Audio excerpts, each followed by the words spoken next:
When you retire, the game changes. The sequence of the return is going to matter, and the market cycles are going to matter. Welcome to How to Retire on Time, a show that answers your retirement questions. Say goodbye to that oversimplified advice you've heard hundreds of times. This show is all about getting into the nitty-gritty. Now, that said, remember, it's just a show. It should not be considered financial advice. As always, text your questions to 913-363-1234, and we'll feature them on the show. Let's begin.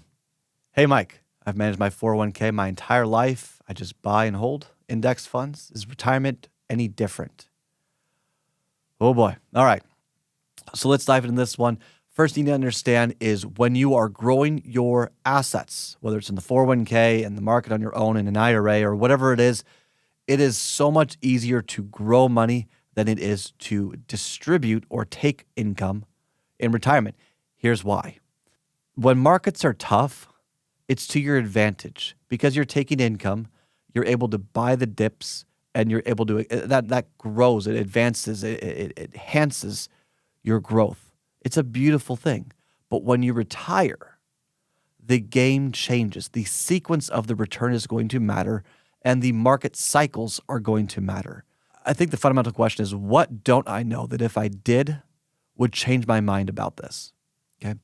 So first off, let's just introduce something called a flat market cycle. You may or may not know this exists, but a flat market cycle is when the equities market goes flat for over 10 years. Now just imagine, my entire life I buy and hold index funds. That's code typically for stock-focused funds or equity funds. Is retirement any different? Well, what if you retired during a flat market cycle and your equity or your index funds made nothing for over 10 years? You're probably planning on taking income off of the growth. So if there's no growth for over 10 years, 1/3 of your retirement or more, you're dipping into your principal. You're sinking your ship. So just because the last 10 to 15 years, the markets have only gone up, doesn't mean they will continue to go up. You need to be aware of the flat market cycle. The flat market cycle, for example, 2000 for over 10 years, no actual returns point to point, start to end. 1965, 1966, depending on when you start, over 10 years, no growth in the equities market, which is code for the stock market. 1929, for over, I think that was like 20 years of a flat market cycle. That was the Great Depression. Very difficult situation. 1906, market was flat for over 10 years. They called that the rich man crash because most people weren't invested in the market at that point. So you need to understand that's just one of, I don't know if you have real estate in your portfolio too, it's around 62 risks that you will have to manage and adjust along the way. Are you okay with that?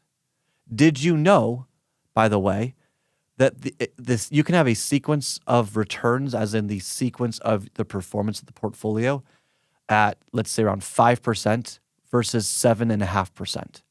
And you can actually get more money and have a more successful retirement with a portfolio averaging 5% instead of 7.5%.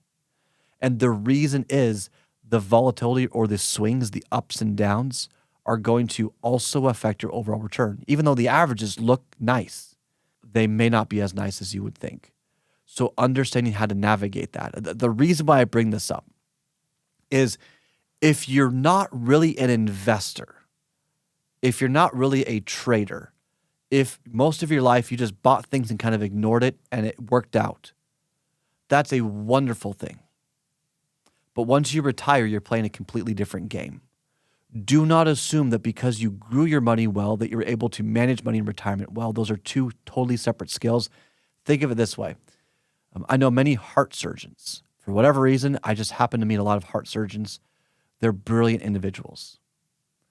But I would never have them do surgery on my foot because my foot is a completely different, series of muscles and bones and mechanisms and whatever the foot has.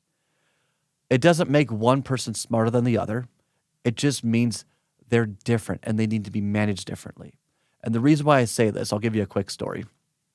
So we had someone that he said he was enthusiastic with the market. He enjoyed the market and all was well. We said, great.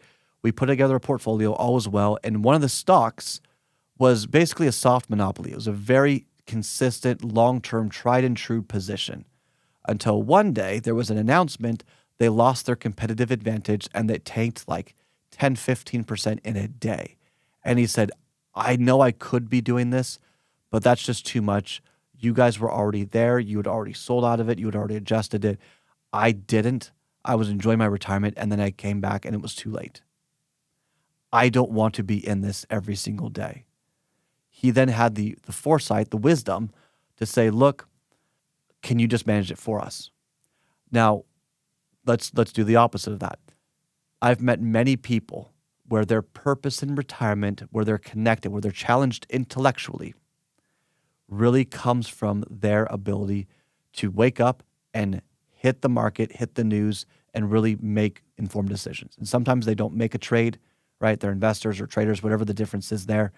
And by the way, the difference in investors long-term, a trader is short-term as a general rule, but still investors need to be ready to make a decision at any moment in case something changes.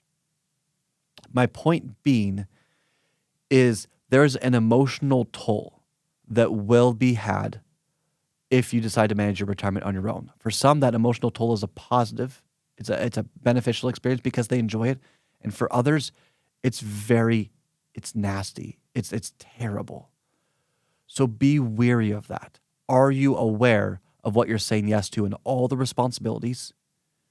And are you not? Because the reality is a growth portfolio in your 20s, 30s, and 40s should look very different than your retirement portfolio.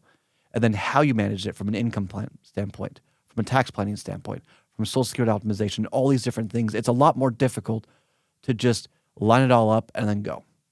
Now, some people, to their disadvantage, have saved up so much money that they don't need to be prudent with their investments. But the problem with that, I have found, is they're basically saying, I just want to turn off my brain and we'll just let things happen. That's kind of like saying, I've got a good metabolism, so I don't need to be concerned about my health. You ever met someone that's skinny but very unhealthy? You can't get out of these economic principles. You can't control the market. You can't control tax code. And so if you're a good steward, someone needs to be trained up and aware of how to manage the portfolio, how to manage the taxes, how to manage all these different nuances, whether it's you or someone else, but someone needs to be overseeing it and they need to have previous experience because retirement is not the time to start learning while maintaining full responsibility. It's a great time if you're unaware to start learning. Maybe 5, 6, 7 years into it, you're trained up enough that you understand the responsibilities and you're comfortable with it.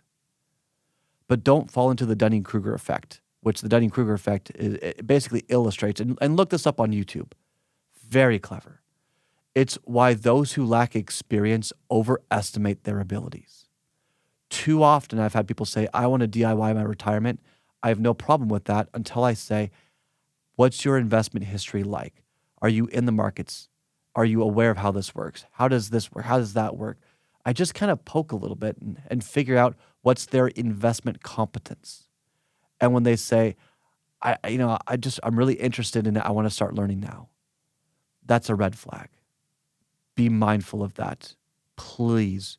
Pride and greed are the downfall for many people, especially when it comes to retirement planning. Find a system or a mentor, someone that can help you get started, at least for the first couple of years, so that as you understand how the systems work and what to do, then great. You can go off and manage it yourself. And heck, I support that. I was the one that wrote that article. You may have seen it on Business Insider that said how a comprehensive plan could replace your advisor and save you money and fees. That is a true statement, but you need to acknowledge the competence that's needed to do this correctly. Be mindful of that. That's all I ask. Whether you work with us or someone else, don't take on more than you can handle. Don't bite more than you can chew. Ask yourself, what don't I know that if I did would change my decision? That kind of humility is what saves people from themselves making dumb decisions, especially right now as it seems like we're headed towards a market top. And if we are, and it's similar to a 2000 situation, just imagine you're managing your retirement and the markets go down for the first 3 years. It's down top to bottom 50%. You've lost half your savings because you bought index funds and said, well, I'm just going to hold it for long term. It's not that simple. That's an oversimplified portfolio. You need to have other strategies ready to go in place in case, not if, but when that kind of thing happens.